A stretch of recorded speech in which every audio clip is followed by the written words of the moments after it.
Jadi bagaimana sih berakhlaknya seorang anak?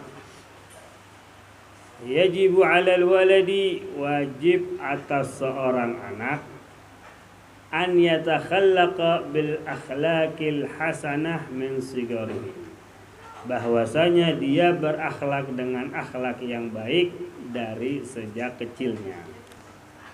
Wajib atas seorang anak bahwasanya dia berakhlak dari sejak kecil. Akhlaknya yang bagaimana? Akhlakul hasanah. Ada akhlakul dzamimah. Ada akhlak tapi akhlaknya dibenci, tercela akhlaknya. Yang kita pengen di sini adalah kita dianugerahkan oleh Allah akhlakul hasanah, akhlakul karimah. Supaya apa? Supaya kita nanti ittiba dengan Rasulullah sallallahu alaihi wasallam. Jadi wajib atas seorang anak bahwasanya dia berakhlak dengan akhlak yang begitu bagus dari sejak kecilnya. Lita'isha mahbuban fi kibarihi.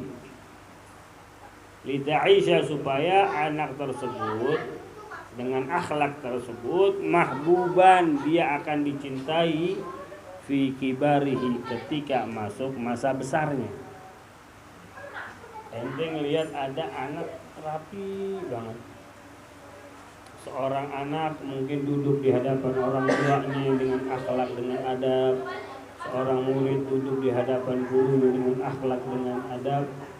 Bisa enggak bergerak, bisa enggak macam-macam lah. Nanti kalau ngelihat orang-orang dulu kalau duduk di depan guru diem, enggak banyak gerak, enggak banyak kalam, enggak ngobrol kanan, enggak ngobrol kiri. Diam. Perintah, ayo makan, baru makan. Ayo minum, baru minum. Dia baca. Jadi seakan-akan nggak ditanya juga nggak masalah. Lihat, itu mereka bisa melakukan itu karena ada akhlak dan adabnya. Tapi kalau nggak berakhlak, nggak beradab, gak bakal bisa. Semenit, sejam, paling lama, habis itu udah. Lama amat nih. Kelar dari tadi. Udah, pasti ada ngedumel nih. Cuma kalau diduduk dengan akhlak, dengan adab, mau jam-jam lagi dijabanin lembaga. Jadi itu dia. Lita'isha mahbuban fi kibarihi. Kenapa anak kecil dididik supaya dia berakhlak dari sejak kecil, supaya nanti ketika fil mustaqbal, di masa besarnya, dia akan dicintai oleh orang banyak. Tapi itu bukan tujuan utamanya.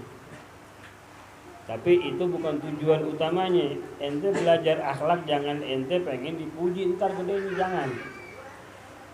Lihat, apa yang jadi sasaran utamanya? Yardha anhu rabbuhu. Allah akan ridha kepada hamba tersebut. Yardha anhu rabbuhu, Allah akan ridha kepada hamba tersebut. Jadi kita berakhlak, kita beradab depan siapapun, di hadapan siapapun. Maksud tujuannya apa?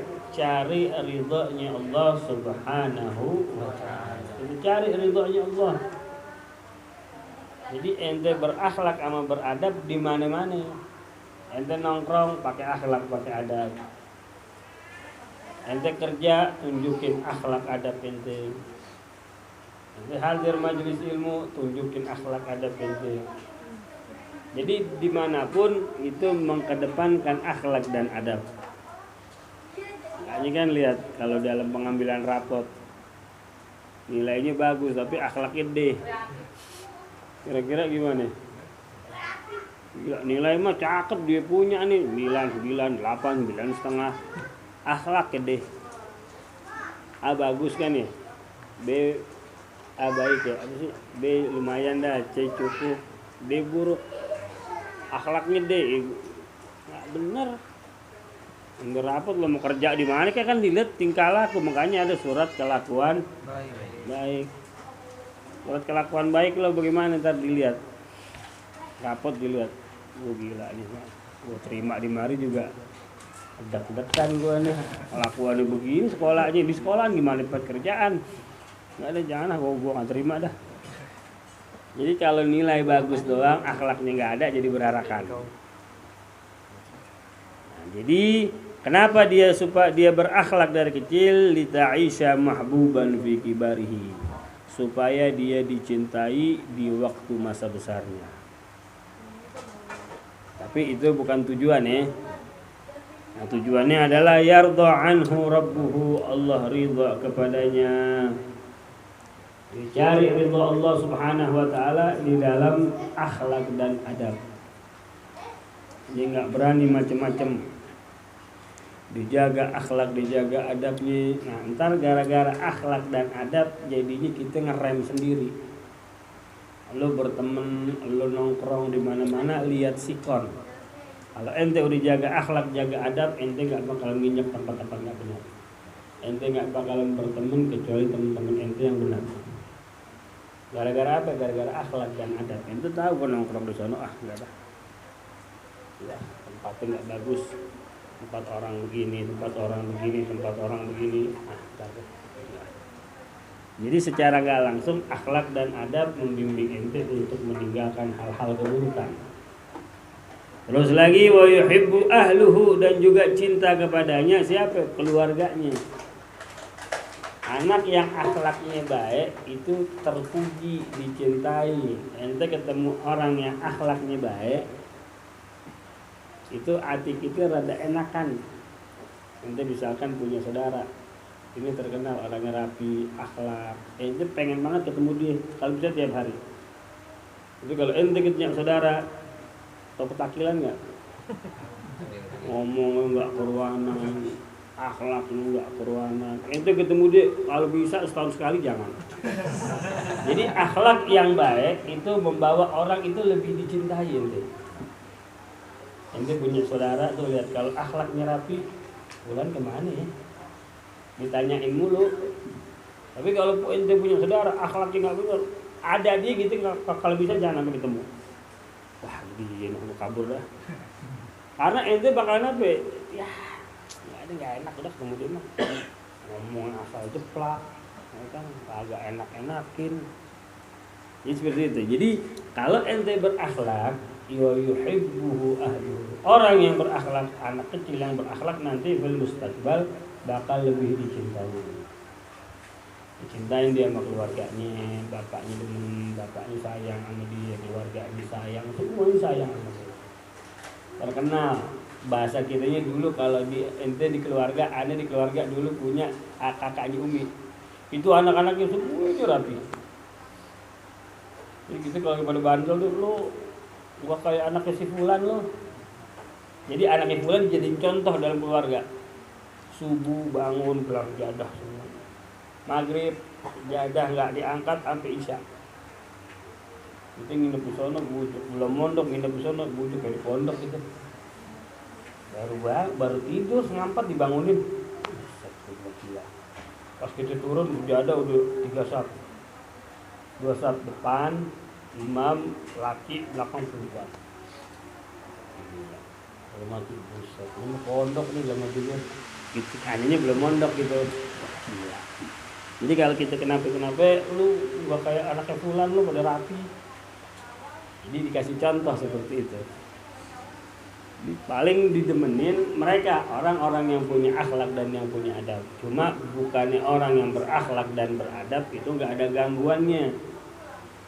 Misalkan ada orang akhlak, adab, baik, tapi ada gangguan, itu nggak menafikan bahwasanya orang yang berakhlak dan beradab nanti fil mustaqbal bakal dicintai. Tapi ada aja gangguannya. Nanti ngelihat orang akhlak dan beradab tapi dimusuhin. Ada. Jadi jangan kaget. Jadi nggak semulus yang kita pikirkan. Mereka berakhlak dan beradab itu semata-mata mencari ridhonya Allah Subhanahu wa taala. Mau dimusuhin kayak mau dicintain kayak itu nggak ada urusan. Yang penting dia mengharap ridho Allah Subhanahu wa taala di dalam melaksanakan adab dan akhlaknya. Jadi ridha Allah Subhanahu wa taala wa yuhibbu ahlu, dan cinta kepadanya, wa jami'un nas, dan semua manusia juga cinta kepadanya. Makanya kalau kita lihat Rasulullah sallallahu alaihi wasallam begitu mulia akhlaknya. Ada yang musuhin? Rasulullah dengan akhlak yang begitu mulia, wa innaka la'ala khuluqin 'azim. Dalam diri engkau itu ada akhlak yang begitu mulia. Semulia-mulianya Rasulullah, ada gak yang musuhin? Ada. Tapi yang musuhin sama yang cinta banyakan mana? Cinta. Yang musuhin sama yang cinta banyakan yang cinta. Kalau Allah udah cinta sama seseorang, mau 1000 lagi musuhnya nggak bakalan pengaruh. Tapi kan Rasulullah musuhnya banyak, ada bulan, ada iya, itu nggak ngaruh. Karena apa? Karena Allah Subhanahu Wa Taala udah cinta kepada Rasulullah. Allah cinta sama satu hambanya, 1000 musuh pun nggak bakal gentar. Jadi seperti itu kita ambil Rasulullah SAW sebagai contoh. Akhlak mulia, perangai mulia, kata-katanya keluar juga mulia, cuma tetap enggak luput dari celaan musuh-musuh Allah Subhanahu Wa Taala. Terus lagi wajibu alaihi aidan, dan juga wajib atasnya an yabta'ida 'anil akhlaqil qabihah. Kalau anak yang baik dia melakukan akhlak yang baik dan menghindari akhlak yang buruk. Ini baru namanya akhlakul karimah. Jangan akhlak buruk, akhlak baik hayo dikerjakan, akhlak jelek juga hayo dikerjakan. Di syaratnya kalau mau berakhlak, lakukan akhlak yang baik, tinggalkan akhlak yang buruk. Wajib baginya juga dia selain mengerjakan akhlak yang baik juga menjauhkan anil akhlakil qabihah, meninggalkan dari akhlak-akhlak yang buruk. Kaila yakuna makruhan, supaya dia tidak dibenci oleh orang-orang banyak. Kalau ente berakhlak baik, ente akan mendapatkan kecintaan di hati-hati orang. Tapi kalau ente berakhlak buruk, ente akan mendapatkan kebencian di hati-hati orang. La yarda anhu rabbuhu, Allah enggak ridha amanya. Allah udah enggak ridha samanya karena apa? Akhlaknya buruk. Kalau akhlaknya buruk, otomatis tingkah lakunya juga buruk. Walaupun hakikatnya baik, akhlaknya buruk, otomatis tingkah lakunya juga buruk. Walaupun kelakuannya baik. Jadi ngaji rajin, lo lihat di pondok taklim ini ngapain orangnya. Tapi dia rajin ngaji, itu dia. Walaupun kelakuannya baik, tetap hitungannya buruk. Kali ini di majelis juga ngapain cari itu enggak ajas manfaat kan? Ada yang lagi diincar sama dia.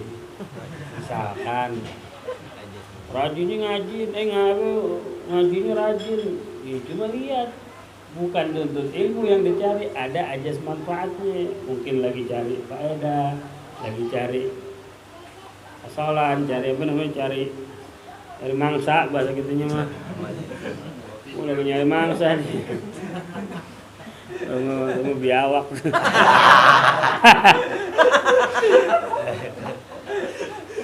Dia lagi nyari mangsa. Wah, si Fulan ngaji di sono nih gebetan nih diudak dengan. Mana? Jadi walaupun surahnya dia baik, tapi hakikatnya buruk. Atau dia nggak ada mangsanya, dia datang kemari, dia ngaji bener, cuma kelakuannya nggak bagus. Yang ada semajlis jadi gedek sama dia, semajlis jadi benci sama dia. Dia datang kita jadi gerah, dia nggak datang kita jadi girang. Berarti kan apa? Walaupun hakikatnya baik, tapi perangai kelakuannya buruk. La yarda anhu rabbuhu, Allah nggak ridho sama ini. Mau duduk di mana pun lagi, dia mau masuk tengah Ka'bah lagi. Ka'bah tempat mulia kan, dia nginep di situ, tinggal di situ, tetap kalau Allah nggak ridho, nggak ada kebaikan di dalam kehidupannya. Mau duduk dimanapun, duduk di majelis, ibadahnya rajin, tapi kalau Allah udah nggak ridho, kebaikan juga ditutup sama Allah Subhanahu wa Ta'ala. Jadi gara-gara apa? Gara-gara akhlak. Jadi jangan sepelein tentang akhlak. Kayaknya dulu kita di pondok Kita di pondok dididik dari awal dasar aja deh, kita diajarin sama kita punya guru apa? Kalau duduk kaki nggak boleh kelihatan. Kalau duduk kaki nggak boleh kelihatan. Ini kita kalau duduk nih, tuh kaki kita tutupin kain. Depan guru, depan siapapun, kaki kita nggak boleh kelihatan. Misalkan tuh kayak gitu tuh. Oh, diomelin gitu. Dari saat itu sampai sekarang ketika kalau aneh duduk nggak pernah. Mau kaki aneh membelipat begini lagi nih. Nih, maaf. Ini kaki aneh begini nih. Kan kalau kelihatan kan begini nih. Tapi kita tutup. Ditutup, dididik seperti itu gitu. Dididik sekali, 2 kali terus lama-lama kebiasaan sendiri, duduk rapat kita tutup kaki gitu. Ini maksudnya dari hal yang kecil, paham nggak? Dari hal yang sepele. Nanti kalau mau akhlak adab dari hal yang sepele dulu, jangan ente anggap remeh. Padahal mah kaki ada urusan apa sih, kaki mau ngablak mau kagak kayak. Yang penting gue duduk nggak melonjor, betul nggak? Udah akhlak dan adab yang sepele juga diperhatikan. La yarda anhu rabbuhu wa la yuhibbu ahluhu. Kalau Allah udah enggak ridha, terus dampak dari akhlak yang buruk adalah wa la yuhibbu ahluhu. Keluarganya juga enggak ada yang cinta sama dia. Dengar kabar si fulan begini, bodoh amat. Bodoh amat. Kenapa keluarga bisa begitu? Karena akhlaknya nggak benar, kelakuannya nggak baik. Kelakuannya nggak benar. Coba kalau kelakuannya baik, anaknya baik, rapi. Si fulan misalkan, fulan mau merit. Oh fulan mau merit, yuk kita patungannya apaan ke yuk? Yuk dari keluarga kita yuk kita patungan yuk. Beliin si fulan apa ke? Atau kasih hadiah ke buat dia. Coba kalau dengar yang akhlaknya nggak benar, fulan pengen merit, bodoh amat. Kawin kayak mikir balik kayak bodoh. Lihat beda gak dampak responnya? Beda. Si fulan mau datang, kita tahu nih di hati kita nih si fulan baik, rapi, akhlak. Oh kita repot beli ini, beli itu, saji ini, sajian itu, kita rapiin rumah.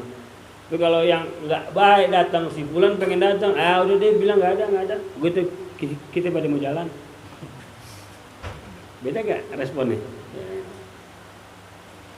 Kayak ente perlakukan temen begitu juga, gimana sih? Ente temen cocok, klop, baik sama ente, pasti ente bakalan lakukan dia seperti itu. Cuma kalau temennya nggak cocok, yang datang kelihatan tukang ini,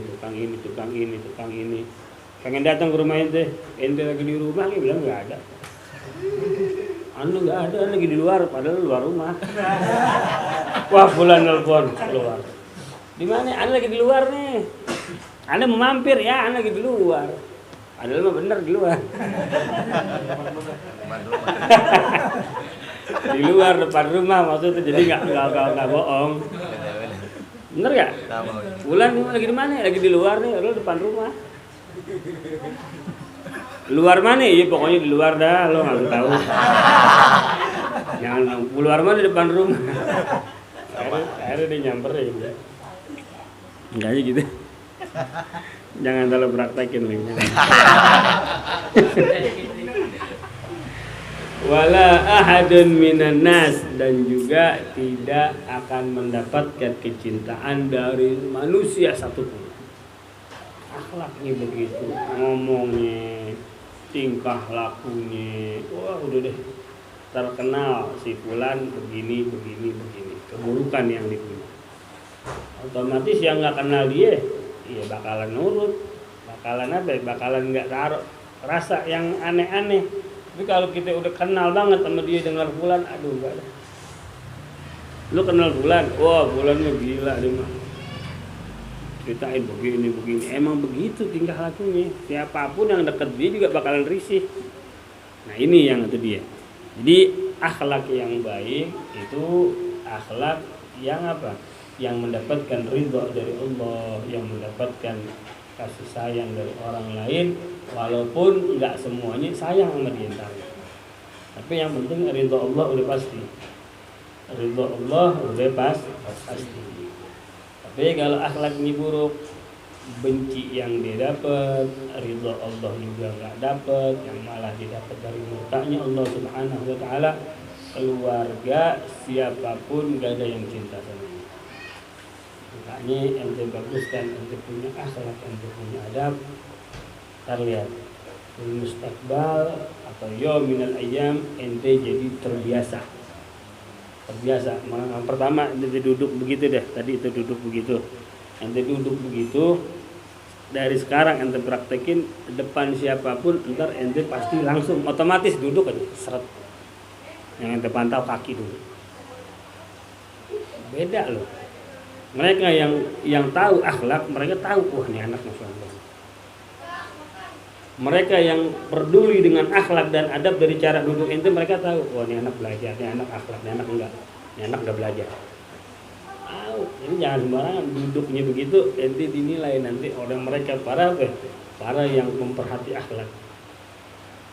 Untuk makan duduk berat, nah ini mah nggak belajar, ini nggak ngaji, ini nggak akhlak ini. Jadi cara duduk, ingat cara duduk itu menentukan berakhlaknya ente atau tidak. Jadi seperti itu. Wala ahadun minan nas, dan juga manusia semua nggak ada yang cinta sama orang yang berakhlak buruk. Jadi ente punya image tergantung ente punya perbuatan. Ente punya image, ente punya gambaran tergantung ente punya perbuatan. Ente berbuat baik dimanapun image ente baik. Misalkan ente ini berbuat baik, orangnya rapi, akhlak, benar.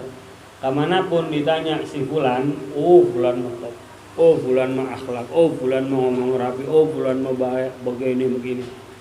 Adapun 1-2 kesalahan itu gak bakalan dinilai sama orang. Adapun 1-2 kesalahan yang ente perbuat, ente gak bakalan dinilai sama orang. Yang penting apa? Sekarang image ente ini udah begitu orangnya. Tapi sebaliknya kalau image ente udah buruk banget. Di sini terkenal dengan kelakuan buruk, di sana terkenal kelakuan buruk. Sama ente tanya si fulan, pasti semua jawabannya orang sama. Misalkan ini fulan gimana sih? Oh bulan mah begini, oh iya sama sini, oh sini juga sama, oh ini begini, oh sama. Kebaikan yang ente perbuat 1-2 nggak bakal dinilai sama orang. Paham nggak? Jadi keburukan telah mengalahkan kebaikan. Begitu juga yang kelakuan baik, kebaikan juga telah mengalahkan keburukan. 1-2 nggak bakal dinilai sama orang. Jadi image ente itu penting. Bukan kita lebih pengen dipuji enggak. Jadi ente berbuat aja, berbuat baik, ente akhlak, ente rapi, ente ada, tunjukin bahwasanya ini orang berpendidikan. Walaupun dalam sisi ilmu gue lemah, tapi di dalam adab insya Allah gue bisa tunjukin. Gue tunjukin walaupun gue ya ngaji gue begini dah, kadang paham, kadang kagak. Cuma gue mau tunjukin nih akhlak gue. Gue nggak perlu ilmu. Kita kalau kata saya gitu, satu kata orang soleh, kami ini lebih butuh kepada sedikit akhlak ketimbang ilmu yang banyak katanya. Kami ini katanya ahwaju minal adabul qalil ila ilmi katsir. Saya ini lebih butuh saya ini lebih butuh akhlak yang sedikit ketimbang ilmu yang banyak tapi nggak punya akhlak. Jadi mereka menunjukkan apa? Akhlak itu lebih utama ketimbang ilmu. Tapi ingat, ilmu kalau ente berakhlak doang modal nggak ada ilmu nggak bisa. Ilmu itu bisa menuntun ente untuk berbuat akhlak dan adab. Kalau ente modal akhlak doang tapi nggak bisa apa-apa, nggak bisa. Akhlak ini sumbernya dari ilmu. Mereka bisa berakhlak baik karena tahu ilmu, tahu dasarnya. Dasarnya adalah ilmu. Cuma orang berilmu belum tentu berakhlak. Orang berilmu belum tentu berakhlak. Tapi kalau orang berakhlak, insya Allah mereka punya ilmu. Jadi itu dia.